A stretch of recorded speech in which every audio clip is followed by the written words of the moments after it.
Good morning, everyone. I invite you to stand as we sing our first song.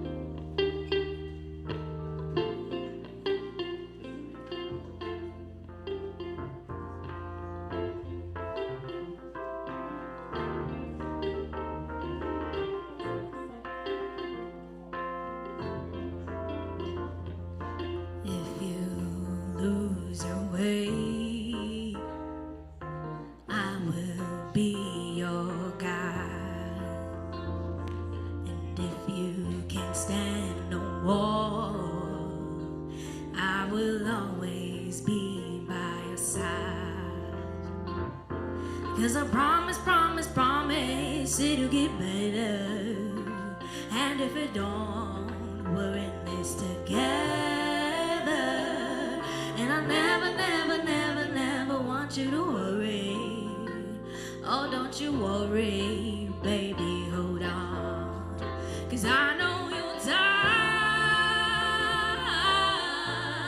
And man, this takes long. Oh, oh. And I know it's hard. But baby, hold on.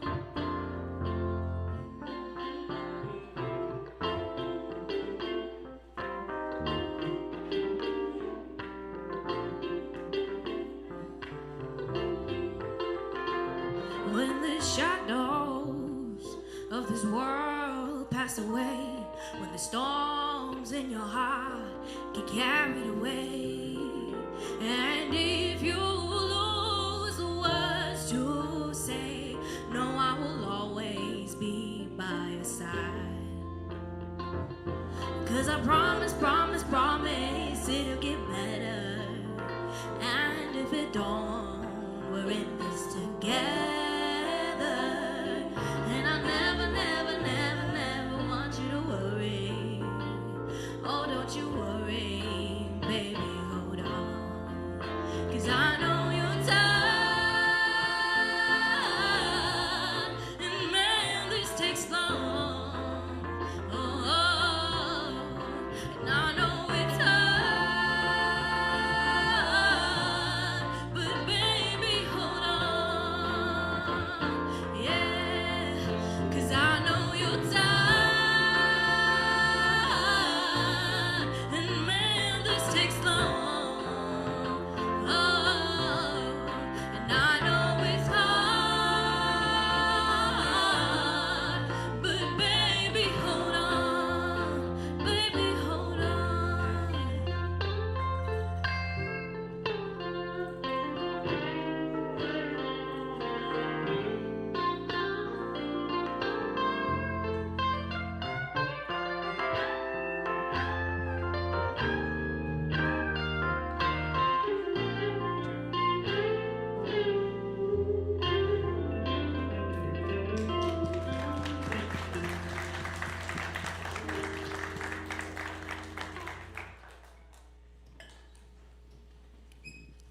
Good morning and welcome to Paradox Church. My name is Shasta and we are honored that you are here with us today. And my name is Terry.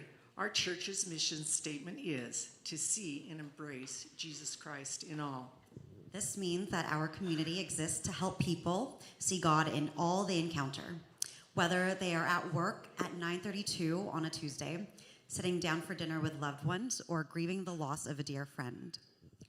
While seeing God's presence in what is good can be easy at times, we believe God is just as present in the difficult things we face as human beings. Hopefully, our time together here helps us all to be more appreciative for the entirety of our lives rather than just the convenient parts. But let's begin with a celebration. We want to extend a special welcome to Rory and Hailey Smith. Yay!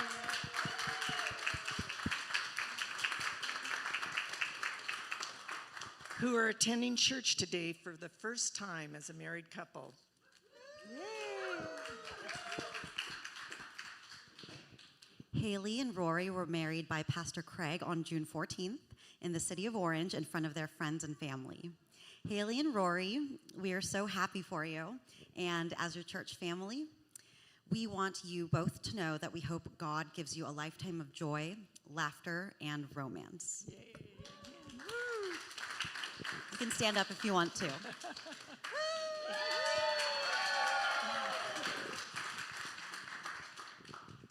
Today marks our 5th and final week in our sermon series, Pride. During this series, we have had open discussions about what it means to be an affirming church in 2024. As part of this series, we welcomed people from our congregation to share their understanding of spirituality from their own unique perspective. Today, we are honored to welcome our very own Sammy Martinez. Stand up, I can't see.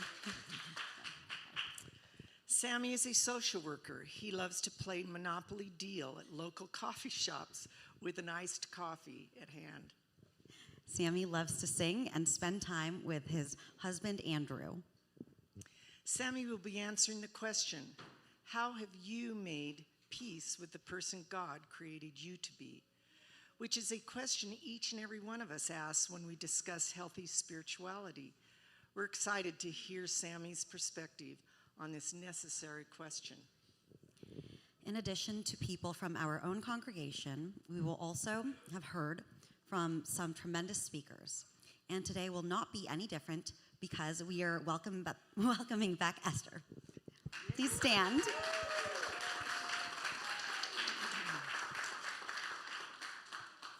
Esther served as a pastor for several years, but now serves as a therapist, both here in Redlands and in the Palm Springs area.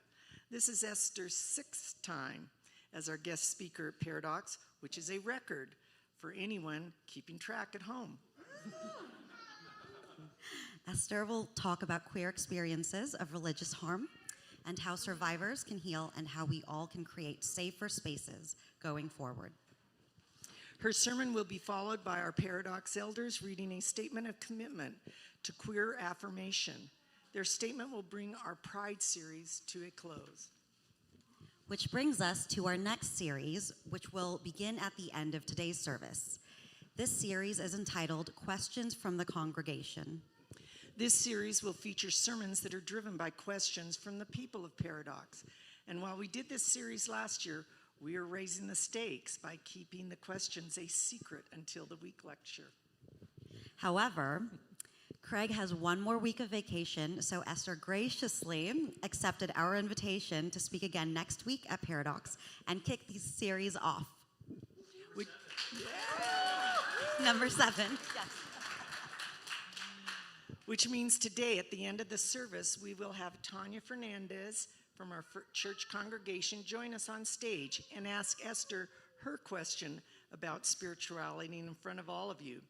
After Tanya's question, Esther will have 1 week to write a sermon on the line, which she will give at next week's church service on July 6th. We hope you enjoy and love this next series. The week after next, on July 13th, we have elder elections. We'd love for you to join us after church for this important church meeting. We would now like to invite all of you to reach in the seat back in front of you or look underneath the chair you're sitting on and pull out one of these connection cards. If this is your first time here, please fill out the card with a red border. On the back is a card with a black border like this. Please fill this card out if you're a returning guest. Lastly, if Paradox is your spiritual home, then please fill out the card with a cream border. These cards help our church staff care for each of us, whether we are here for the first time or the 100th time or more.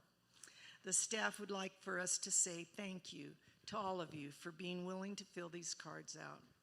Lastly, we are going to collect an offering to help further the work of Paradox and help keep this community alive and well. You can give online at paradoxredlands.com/donate, over Venmo, or in an offering plate that's about to be passed. When the offering bucket is passed, you can drop your filled out connection card in there, as well as any donation you want to make. Let's take 2 minutes, fill out these connection cards out together. Then we will pass an offering bucket and continue on with our final service in our Pride sermon series.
when was a time in your life that you loved to sing? Maybe you loved singing just a week ago, or a year ago, or a decade ago. Or maybe you haven't enjoyed singing since you were a child or your last shower. Children seem to have a much easier time enjoying the act of singing than adults. Maybe the reason for this is because adults have spent so much of their lives labeling the ability of singers as good or bad. But is this musical accuracy the point of singing? Of course not. Singing is an expression of the soul. And while there are times we need to highlight the best singers among us, singing in church is not one of those times. Singing in church is about community. It's about being vulnerable enough to allow your voice to be heard by someone else. And it's about being gracious enough to listen to the voice of another. So, for that reason, we want to invite all of you to sing with the goal of allowing your voice to be heard and also listening to each other. Our goal is not tonal precision, but instead, our goal is communal song. Please stand and sing with us, Turning Over Tables.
Happy Pride, church.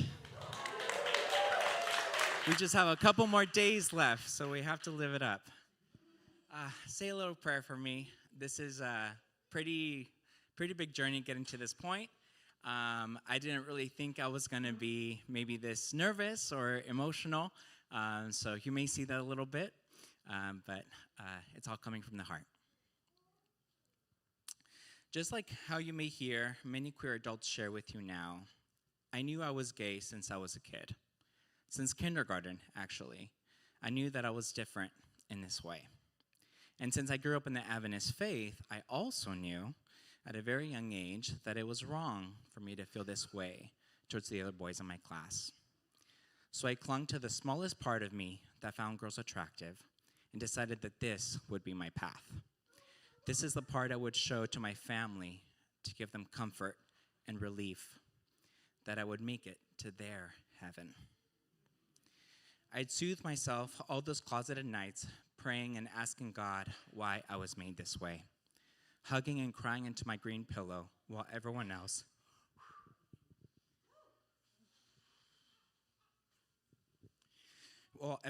in the house slept.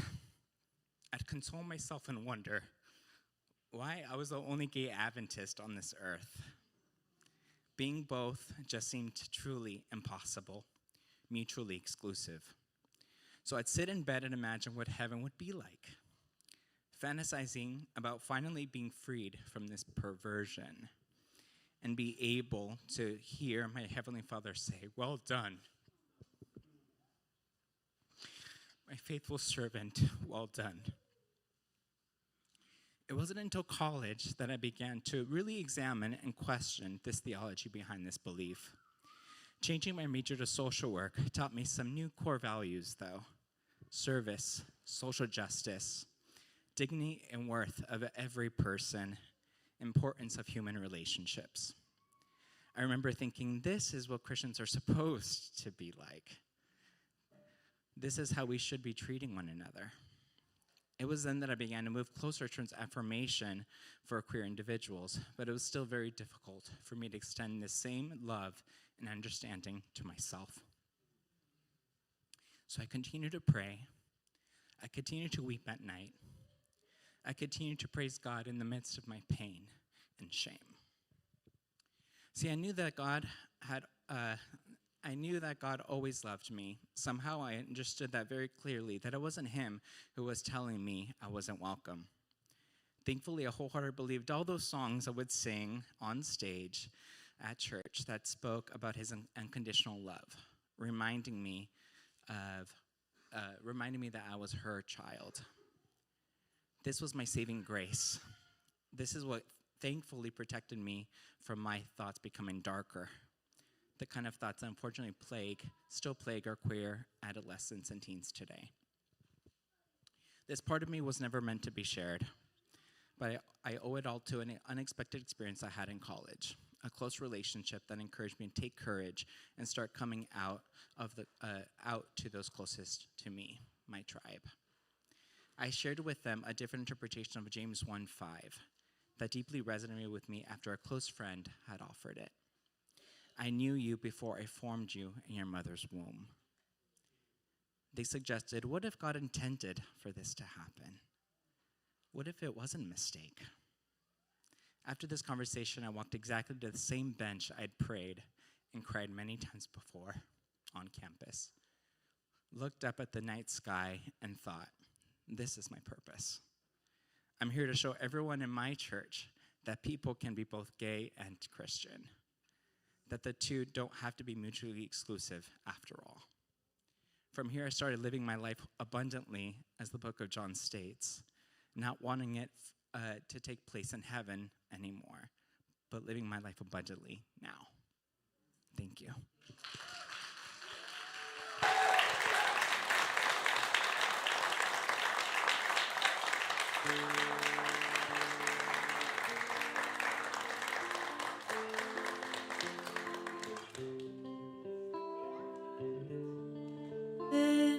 Door, welcome, stranger, give us your tithe and pour.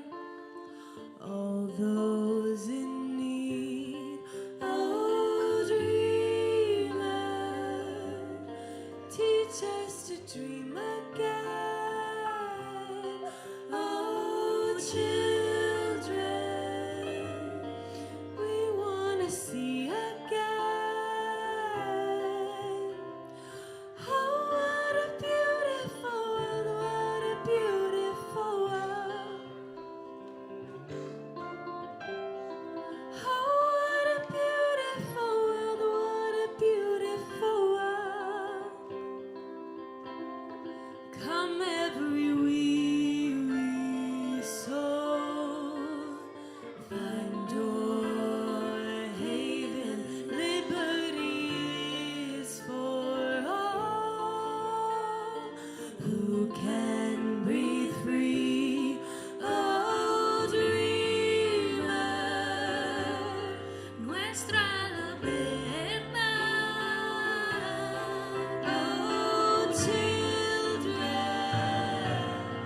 queremos la verdad.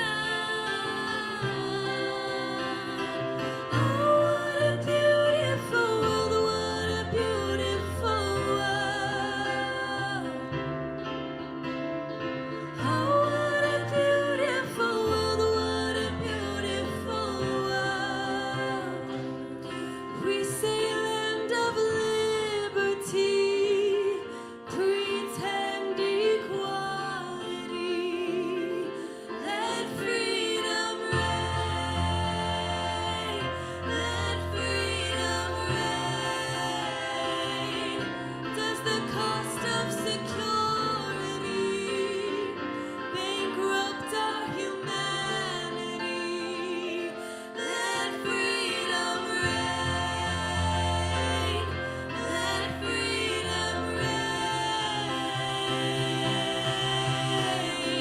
Oh, what a beautiful world, what a beautiful world. Oh, what a beautiful world, what a beautiful world. Does love have an open door?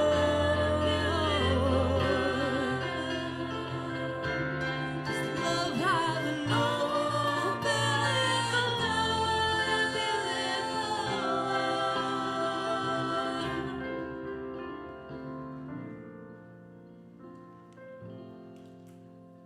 Please pray with me. Dear God, help us to dream. Help us to hope. Help us to believe that something good is on the horizon. Lord, as we open our hearts to hear Esther's teaching about the heartache religion has caused, give us the courage to accept this as part of reality and give us the heart to change that reality for the betterment of each other and ourselves. May we be a community who always strives to become more loving and inclusive, and may we become people who are not afraid to stand up for what is right and what is good. In the human name of Jesus and the eternal name of Christ, amen.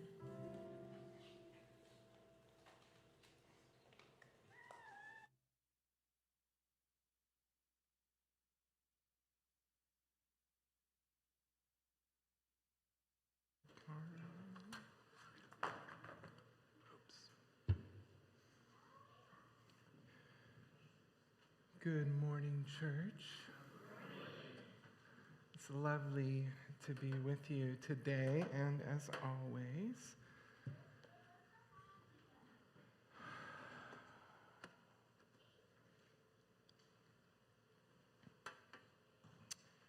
a few weeks ago, I participated in a conversation, kind of a training oriented around justice, and it was organized by some leaders from my previous denomination, and I took part. I led out in a workshop about allyship. I joined with another girl who also had a similar experience as me, who was a part of that spiritual tribe and who was queer, and so we talked together and talked about some of the things that we thought that folks could do to be better allies. And, the truth is that as I took part in this and as I agreed to take part in it, I felt a little bit scared. I wasn't sure how folks would react. I wasn't sure if I was going to see old colleagues and what they would say. It felt a little bit uncomfortable. Would I be the only trans person there? I certainly felt like I was the only trans person there. Would people say transphobic stuff? I didn't know what was going to happen, and it just felt a little bit scary. It felt sensitive. But in the end, it felt like it was worth that risk, because I felt like, gosh, these folks are trying to push the ball forward in a great way, and so I'd love to, try to partner with them. And there might be parents there of queer kids, and there might be folks who are in the closet. And so, maybe by me being there and sharing my story, I can kind of, help them stay on the planet a little bit, kind of harm reduction, if you will. And so I went, and it felt like it was worth the risk, and it was lovely, and it went well, and I'm going to tell you something about it at the very, very end, so you have to wait for that. But I shared not long afterward on Facebook. I shared this picture. I felt like I had this really cute, you can't really see it here, but I had this velvet jumpsuit thing going on and this biker jacket deal, and I felt really, really cute. So I went on one of my trans, social media boards, and I shared that and said, yeah, I got invited by this, church group, and I got to share about allyship. I was so excited. And I was surprised by the hostility that was met with, I know that as a trans lady, I don't always feel super safe in church spaces, and especially conservative church spaces, but also what I've discovered is that as a Christian, I don't always feel totally, wanted in queer spaces. And I think that there's a reason for that. There's a reason for that. And what I noticed is when I shared on this kind of message board about the presentation that I gave, I got a lot of these reactions oh, brother, of course, right? And I had folks saying, what the heck are you doing? Why are you going to this thing? Why are you doing this? Don't you know that the church, that Christianity, this religion, is causing us harm and plans to cause us harm in the future? Don't you realize that by you being there, you're legitimizing this group? It's going to cause other people harm. And it was kind of intense and kind of jarring. But I have to admit, I don't feel like I was maybe, just thinking now, I don't feel like it's maybe completely surprising. I had a really long conversation with one girl who, tried to explain, where she was coming from, and it became clear to both of us that she had been deeply, deeply hurt by religion, right? She had been harmed in so many different religious contexts, and so she is deeply, deeply sensitive to, the thought that there could be any good there, because she had been so wounded. And so her reactivity, her sensitivity was just automatic, and it came to the surface immediately. And I really feel for that, I empathize for that. And so I want to acknowledge that, I feel like there's a certain degree in which my presence, even here at Paradox, it carries some weight and carries some risk. And, some of you might roll your eyes, oh, brother, girl, come on, you're not that important. But, I feel sensitive about that reality. I don't want someone out there to see me preaching in a church and then to think, okay, well, I'm just going to go back to my own local church and then get hurt again. Which is real. I've been leading a group organized around helping queer people recognize and heal from religious trauma, religious harm for the last 6 months. And it has been such an honor to sit with people who have been wounded, people from all different traditions, but mostly Christianity, because here in this country we are mostly Christian, but folks from all different. And we've just kind of been examining what it feels and what it looks like and what we've gone through, and sort of comparing and contrasting what our experiences have been. And it's been a really, really beautiful thing, and a sobering thing, and an encouraging thing. It's been validating to hear other people speak my story out of their mouths without realizing that they were speaking my story. But one of the things that I've come to realize and understand is that harm, especially to queer people through religion, is pervasive. It lasts a really, really long time. It's persistent. It's so hard to work through. And I have to tell you that queer people being sensitive in, religious spaces, I think that's just the tip of the iceberg for how it affects us. Like, that's definitely there, but that's kind of just the beginning of it. And so today I want to talk a little bit about some of the hues, right? Some of the colors of religious trauma or religious harm.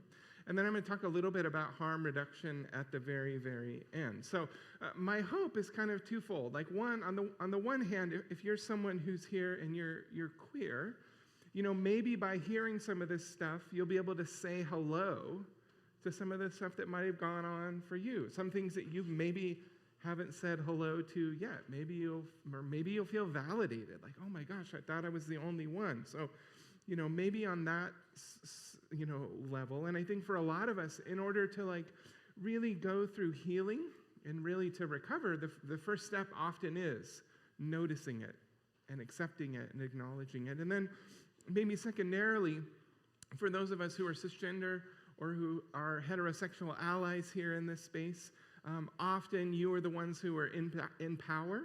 Often you are the ones that are able to make decisions and change things. And so maybe you will be inspired by hearing some of this suffering to use the power in the context that you have to take risks to make the world a safer and better place for everyone. So that's kind of like, my goal along the way here. So first, I want to take a couple minutes to define trauma, and then to define religious trauma in particular. Now, sometimes when we talk about trauma, folks might be dismissive, right? Like, oh, that's not trauma. Back in my day, we just rubbed a little dirt on that and went on, right? Or, in a religious space, we might even use spiritual bypassing, right? Oh, this happened, but the Lord can help me get through everything. The Lord is, the Lord is my strength. God will not give you anything more than you handle. And it's sort of a way of pretending like it didn't happen and just sort of pushing it on by the side. And it's true, we haven't always used the word trauma to describe these experiences. It's really true. Here's a really, really quick history and just sort of a snapshot. And we use oftentimes when we think about and talk about trauma, we think about war because war is incredibly traumatic. And so during the time of the Civil War, trauma, the experiences of trauma, the symptoms of trauma was described as the soldier's heart, or nostalgia. That's how it was described. And then in World War II, or in World War I, we often called it shell shock, which is maybe a little bit more common term. In World War II, it was called battle fatigue, this set of, really acute symptoms that came from experiencing these overwhelming events. Sometimes it was called moral weakness, right?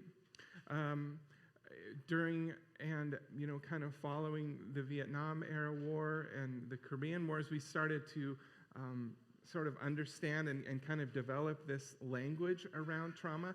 PTSD, post-traumatic stress disorder, was introduced into the DSM, which is the manual that we use in therapy to kind of help guide us and identify what's going on in folks.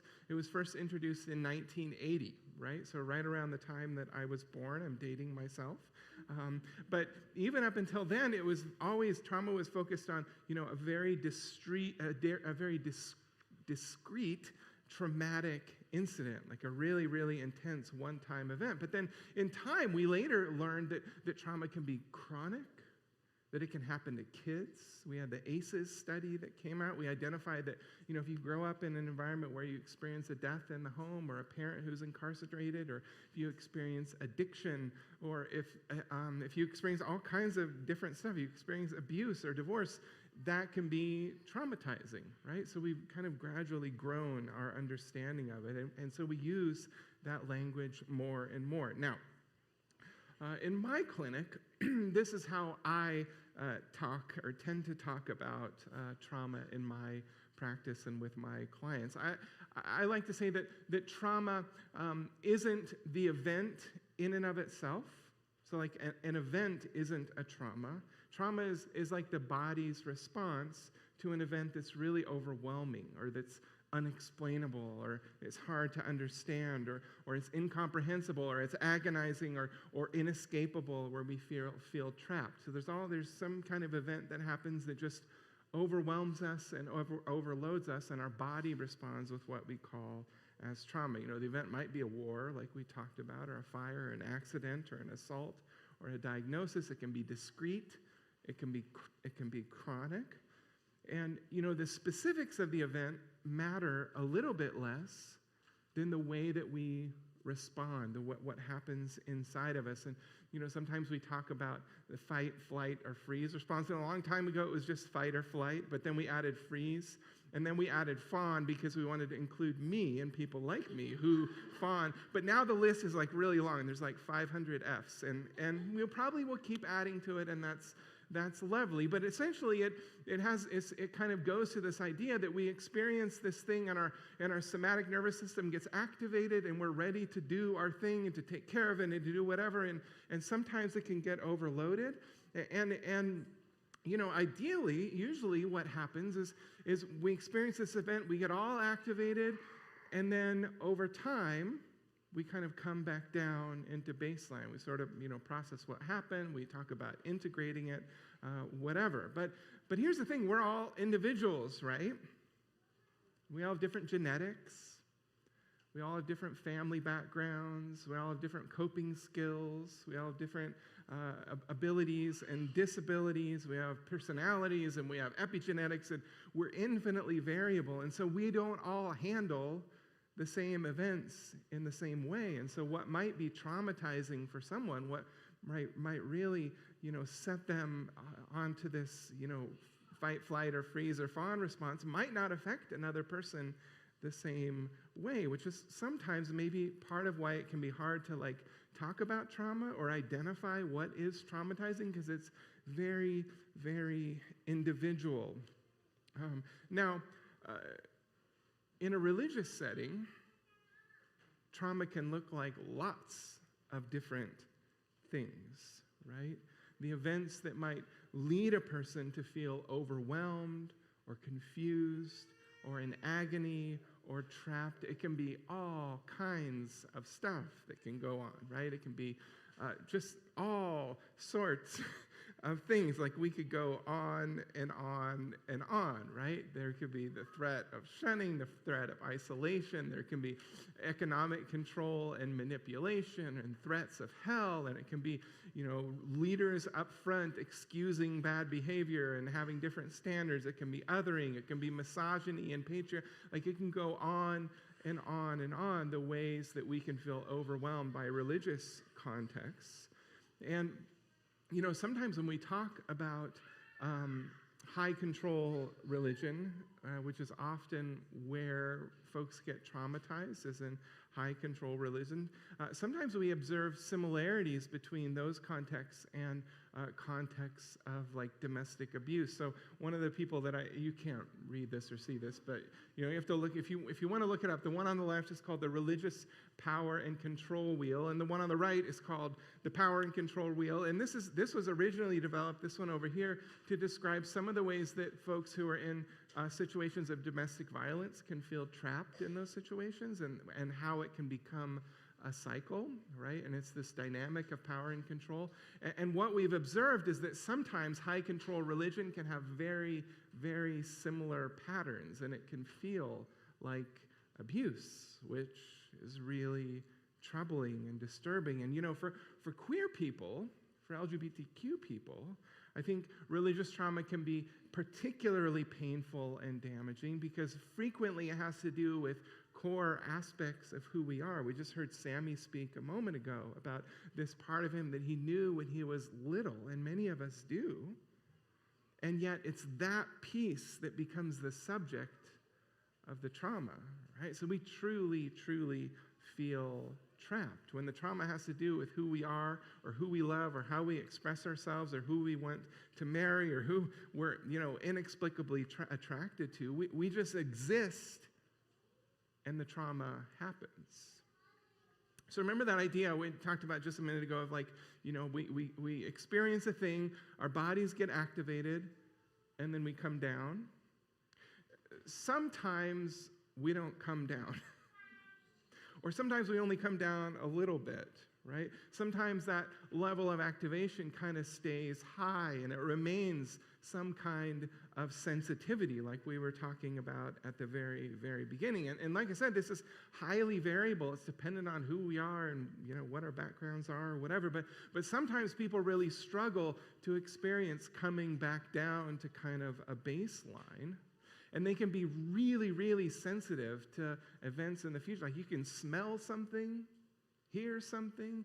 I was driving by the headquarters of my previous denomination like a month ago with my son, and I explicitly was just bawling, just crying, and I couldn't help it, and I couldn't stop it. And my son was like, "Mapa, are you okay? Like, what's going on?" And so, we had to pull over, and I explained to him what was going on. But sometimes that activation level stays high and we can be really, really sensitive and, we could, see a thing or have a conversation with a person or hear a certain word or hear a song and all of a sudden we're right back into the experience like it was. And so when trauma leaves a wound like this, sometimes we describe it as that PTSD, and it can make us be avoidant, where we avoid the spaces or the people or the context where we experience the injury in the first place. It can make us, have intrusive thoughts or dreams or nightmares about the thing where we're thinking about it all the time even though we don't want to. We might be reactive to it, like my friend on Facebook when she saw my post and how she reacted to seeing that thing happen, or we can be really sensitive to it. We can be hypervigilant to trying to protect ourselves from happening again. There's all sorts of ways that it can stick with us. And gosh, if you've experienced that kind of long-term activation, you know how exhausting it can be. It's hard to give yourself heart and soul into, other stuff in your life when you're constantly worried about being harmed again. That might be one of the reasons why amongst the LGBTQ community there's higher rates of suicide and higher rates of substance use and higher rates of incarceration. We suffer in unique ways often. So that's the first shade of trauma. We're going to go to the second shade of trauma for queer people in the green one. I remember years, a long time ago, my friend Caleb's here, I keep looking over him, a long time ago, because he remembers this, I worked in Yakima. He actually worked there too after me. But I remember a sermon that I preached in one of my first churches. This was like almost 20 years ago. It was a long time ago, and I was pastoring there, and I preached a sermon about the ways that we can hear God's voice, right? And so in the sermon, I talked about all the different ways that I believe that we can hear God's voice. And I talked about the scriptures, and I talked about the community of faith, and I talked about art and nature and film and through poetry and writers and through our bodies and the way that we can hear God's voice, through our minds and all these different ways. And it was funny, I don't think I totally realized it at the time, but I was very much in the process of deconstructing. I don't think I, was totally aware of it at that moment, but that's what I was doing. And I remember getting a lot of feedback from people at the church about this sermon, about the ways that we hear God's voice. And I remember, folks, coming up to me and sending me emails and reminding me that there's a hierarchy to this. Yeah, sure, you can hear God's voice in all these ways, as long as it agrees with what we teach, as long as it agrees with our, structured doctrine and our interpretation of the Bible. You can hear God's voice, but it has to agree with this in order for it to be God's voice.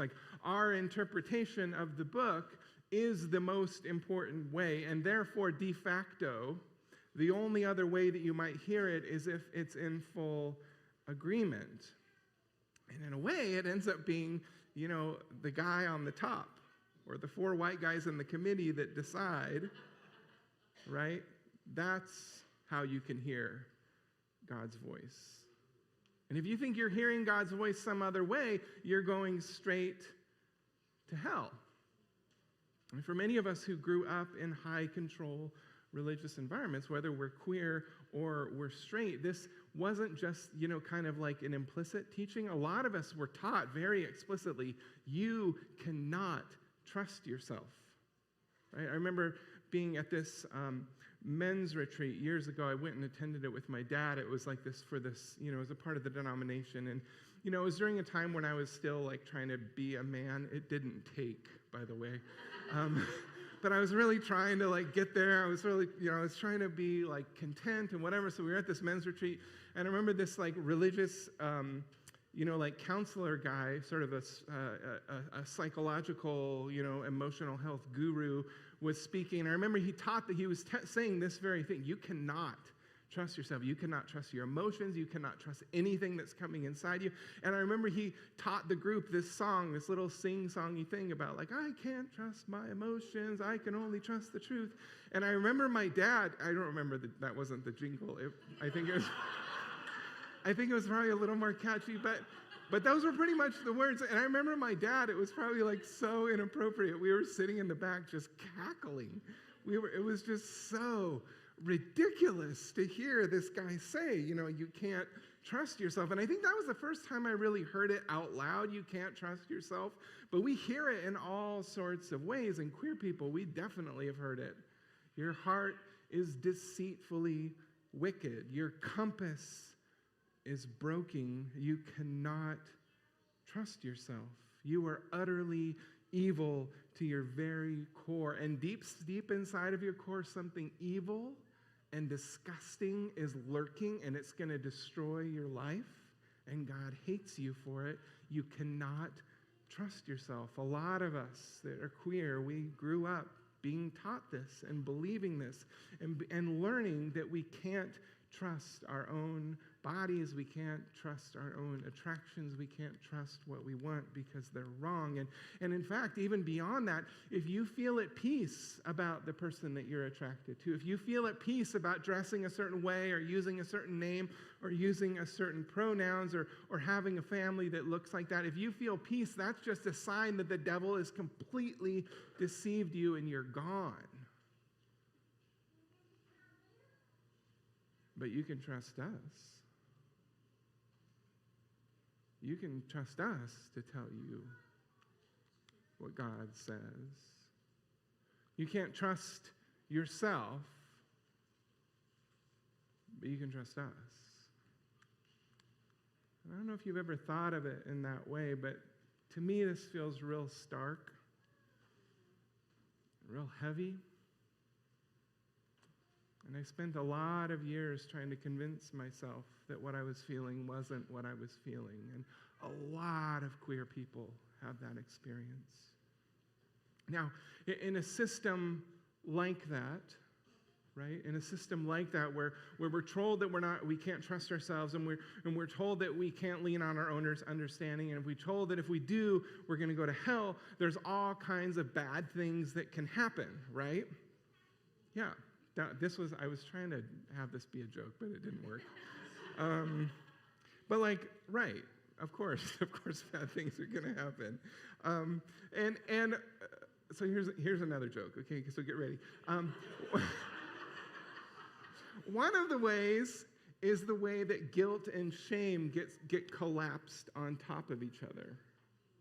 Now, you might be thinking, Esther, that's a really deep cut. Like, that's not really what I was expecting. That's pretty, heavy observation. That was a joke again. What? I'm messing up word a lot. Oh, okay. So, when you can't trust yourself, guilt and shame get collapsed on top of one another, okay? This is how that works, okay? So, guilt is the feeling that comes when I violate my own values, right? I did something bad. Shame is the feeling that comes when I violate a social norm or what's expected of me. And that feeling is the one that kind of feels corrosive and toxic, like I'm a bad person, I don't belong, right? well, if your source of truth, if your source of identity and your source of morality is all built upon a single reference point that the white guys at the top told you about, then guilt and shame become exactly the same thing. They're one and the same. And in time, the only thing that remains is fidelity to the group, and you don't even know the difference. This is heavy, heavy stuff. This can lead to all kinds of things. I mean, for example, it can lead us to feel pressured to do things by that culture that we're in that are really against our own values. Sometimes soldiers that go to war will come back and talk about doing things that they didn't want to do or that they regret doing or that really were against their values. We call that moral injury.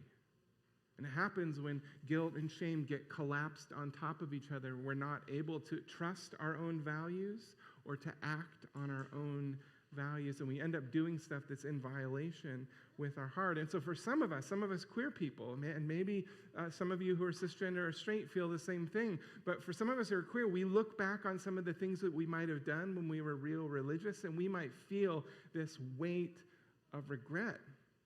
Some of us have memories of times where we could have spoke up for other queer siblings, and we didn't do it. Some of us have memories of proselytizing people into that context that ended up causing so much harm.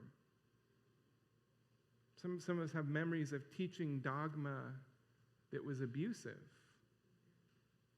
The result is moral injury that we carry around, and that's part of the legacy of religious trauma for many of us.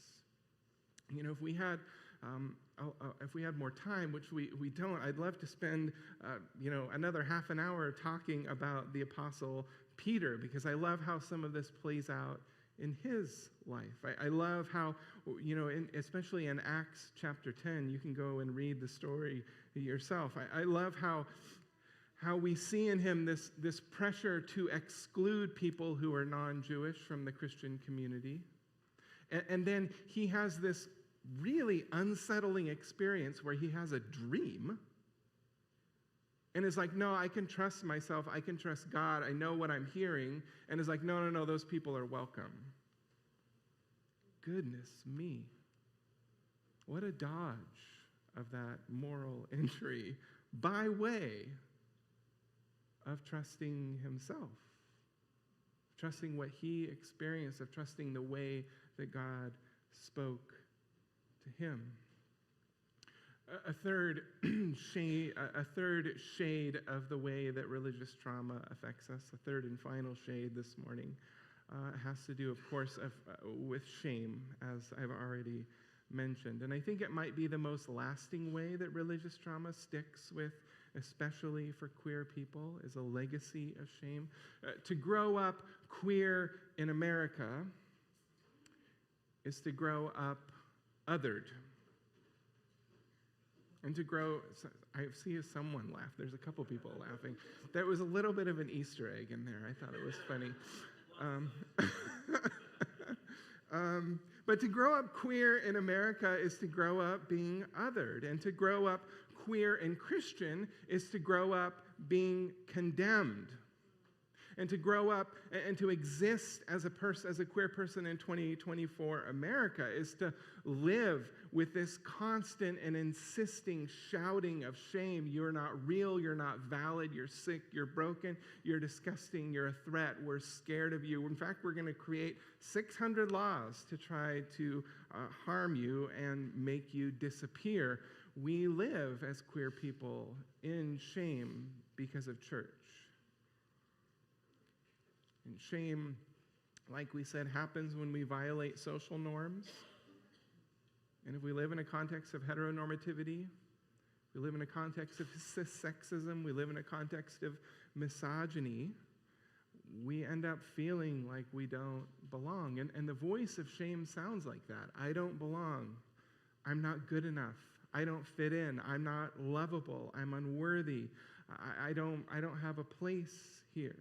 And one of the most common things that happens when we have shame in our lives is that we hide it, right?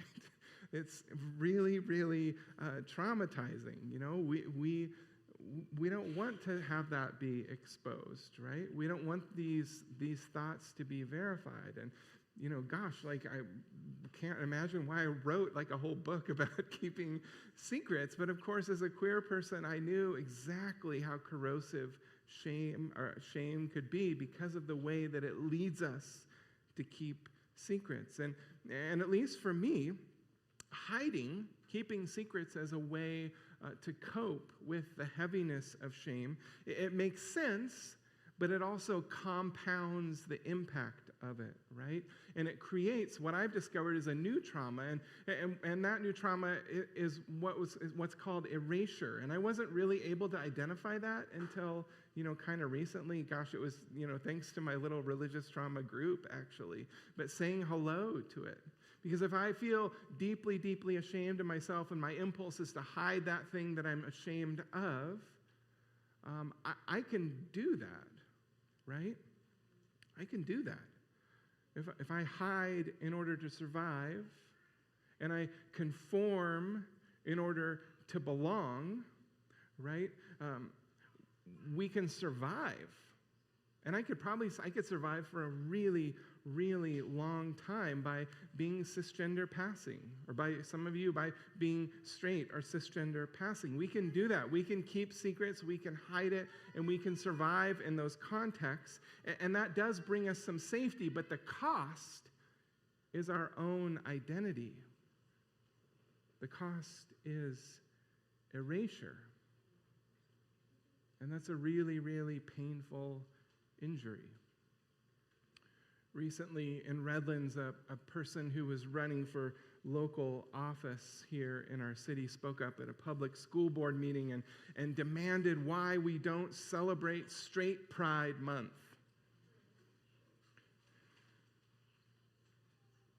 Which led a lot of us to take a deep breath. He wanted to know, like, why we don't have special days celebrating rich white men. And of course, to those of us who are queer, that question is completely ridiculous, and it's obvious. We have Pride Month because queer people have been uniquely hurt by a context that shames us and wants us to disappear. We've been uniquely injured and condemned and othered and feared. And because we've gone through the trauma of hiding and the trauma of erasure, we need pride. In fact, pride is an adaptive response to shame. We celebrate pride as a way of pushing back on this narrative that we don't have a place, that we're not good enough, that God doesn't love us, that we're a threat, and on and on and on. Pride is an adaptive response to shame. And I love that we're celebrating it here as a church, and I love that we're celebrating it widely across our community. So, we're at the end, and the sermon's been kind of a downer. I mean, I tried to crack some jokes. Some of them worked, some of them didn't, but like, it's been kind of a downer. And religious trauma is a downer. It's heavy, it's awful. There isn't any super easy or quick solutions, you know? I mean, my hope is that by talking about some of these things, by just sort of scratching the surface on what it might look like for some of us, my hope is that for some of us who've had those experiences, we might be able to say hello to them in our own lives a little bit, maybe in ways that we haven't yet. Maybe we'll feel a little bit validated where we have felt gaslighted in the past, right? Because I think that awareness is the first step. So maybe you come and join my little group, or maybe you find a therapist, or maybe you talk about it with a friend, or maybe you come out of the closet, or I don't know what it is, but my hope is that for some of us here who've been traumatized, that maybe this conversation this morning sparks a little bit more awareness for ways in which you might be able to heal. And then I think for the congregation at large, and for those of us who are allies or who are cisgender and who are heterosexual, I think, like I said at the beginning, I hope that it's an opportunity for us to continue to look for ways for where we might run interference, or where we might stop the harm in its tracks, right? You maybe have heard that phrase, hurt people, and it's sort of a way of individualizing a problem. But I think when it comes to, especially to religious trauma for queer people, it's a very systemic problem. And just saying that hurt people, and somebody said something mean, and that was all that constitutes religious trauma for queer people, is just to completely misunderstand what the experience is. And then we come to our thesis then for this sermon, which is at the very end, which I think that congregations can affect systemically trauma against LGBTQ people. I think we can do it, and I think we can do it in a really simple way. I mean, this isn't the only way, but I think that affirming theology is harm reduction. In just a moment, the elders of Paradox are going to read a statement of this church's policy around queer people, and explicit policies like that keep queer people on the planet. And it mitigates the trauma that can be caused by religion. And maybe it doesn't solve all of it. I kind of doubt that it does. But it's a systemic way of making change. It's a way of pushing back on that assumption that, oh, well, just hurt people. No. Change the policy. And if you're watching online, or you're here from a church that is not affirming, put your non-affirming policy on the website explicitly. This is what queer people can expect if you come here, so they don't come and waste years of their lives only to be rejected by you. When they're expecting, when your sign says all are welcome, it means all are welcome. Say what you actually believe. Put your policy out there. It's also harm reduction. Affirming theology is harm reduction. And obviously there's lots of stuff that we can do and go way beyond that. And I love the policy, actually, of Paradox Church, how that statement is reviewed each year and updated. And I know this year's statement, which we're going to read in just a moment, focuses on some real tangible actions, and I love that. It's really, really important and beautiful. So I'm going to close today like I normally do with a poem. And if you're anything like me, all of this stuff might feel a little bit overwhelming. It might feel like a lot. And it might be activating. You might have to go, get a massage or sit in the bath, or, go be alone. Really, you might need to go take care of yourself, because it's a lot. And some of you might be thinking, how do I recognize and heal my own trauma, let alone, affect an entire system that's causing harm? It's a lot. And so I want to end with a little bit of a poem that kind of offers a word of hope, especially for those of us who might feel overwhelmed. I'm going to destroy this thing by stepping on it.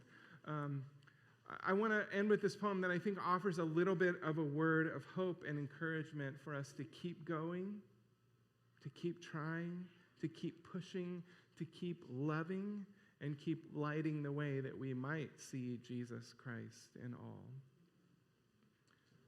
And this is a poem, to fulfill my promise from the very beginning. This is a poem that I heard at that conference that I spoke at, actually, and it really, really touched my heart. It's a poem called Stubborn Ounces. You say the little efforts that I make will do no good. They never prevail to tip the hovering scale where justice hangs in the balance. I don't think I ever thought they would. But I'm prejudiced beyond debate, in favor of my right to choose which side shall feel the stubborn ounces of my weight.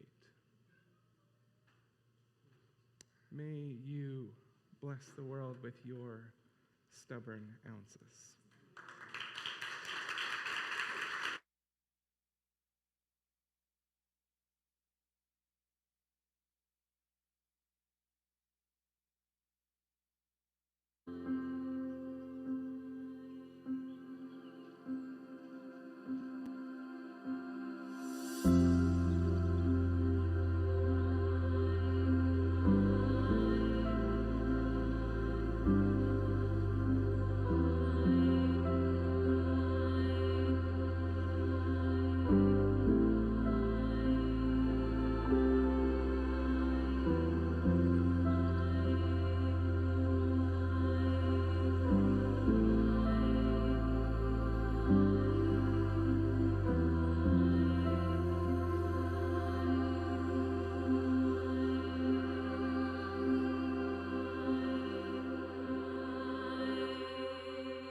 As the elders of Paradox, we are charged to protect the spiritual life of our church. This responsibility compels us to make a statement of full affirmation to all persons who identify as part of the LGBTQIA+ queer communities. Therefore, may everyone who comes into contact with us know that we here at Paradox live with the conviction that people of all sexual orientations and gender identities are fearfully and wonderfully made in the image of the divine. Acknowledge the journey of self-discovery, of our identities and orientations to be in harmony with our journey of following Jesus Christ. Welcome people across the spectrum of all sexual orientation and gender identity to serve as leaders in every capacity of our church. Ordain queer pastors and hire queer church staff with full appreciation of their gender identity and sexual orientation. officiate weddings for any queer couple who desires to be married. Celebrate queer families and educate our children about the queer experience with the understanding that some may be queer themselves. Dedicate children of queer couples and baptize queer children and adults with full affirmation of who God created them to be. Hold space for diversity and intersectionality in the queer experience. We say and commit to all of these things in order to bring glory and honor to God. Sincerely, the elders of Paradox Church.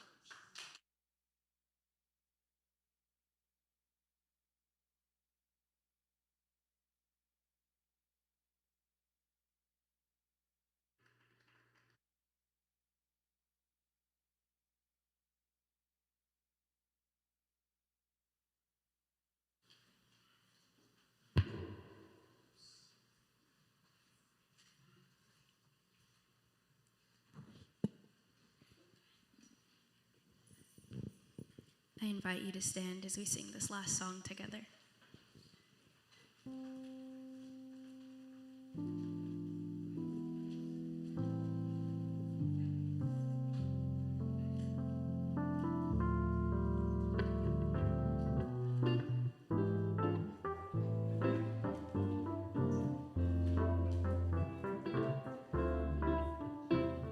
This old ground, blind to my eyes, deaf to my heart, numb like scars, prejudice hides, keeps us apart.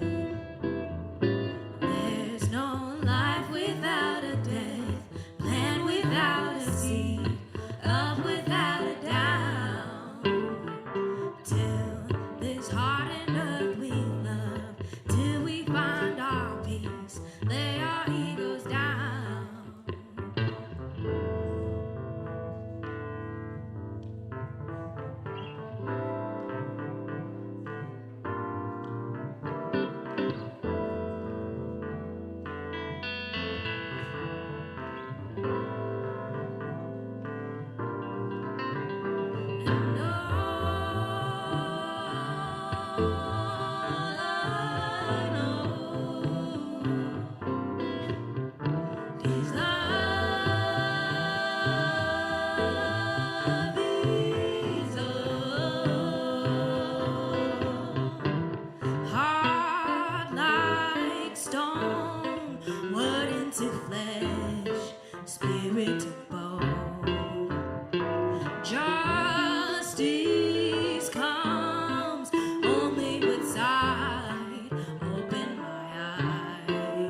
is all. As our elders just stated, may we affirm the image of Christ in all. May we honor everyone's journey. May we celebrate queer families. May we cheer at queer weddings. May we empower queer voices. And may this community bring glory and honor to your name. In the human name of Jesus, in the eternal name of Christ. Amen.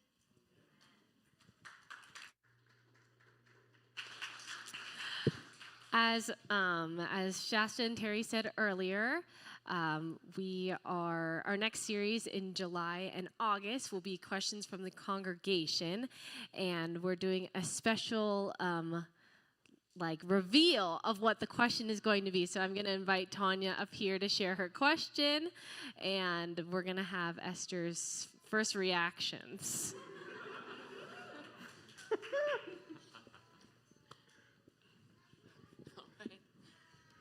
I was very excited because I got asked to do a question, and it's for you, so that's super special. I was excited to hear. Yeah. Okay, go. Okay, so the question is, what spiritual connection do we share with our loved ones who have passed away? Oh, wow. My goodness. Whew, yeah. So, starting off with a softball. Oh, lovely. Okay. Yeah. I'm already thinking about what to do. Yeah, thank you. Yeah, this would be lovely to share. Yeah. Looking forward to seeing you next week. Yes, thank you so much for everyone who's joined us this month for Pride Month, and we invite you next week as we start questions from the congregation. Thank you.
miles over the water. I swam over and under. Get lost in all the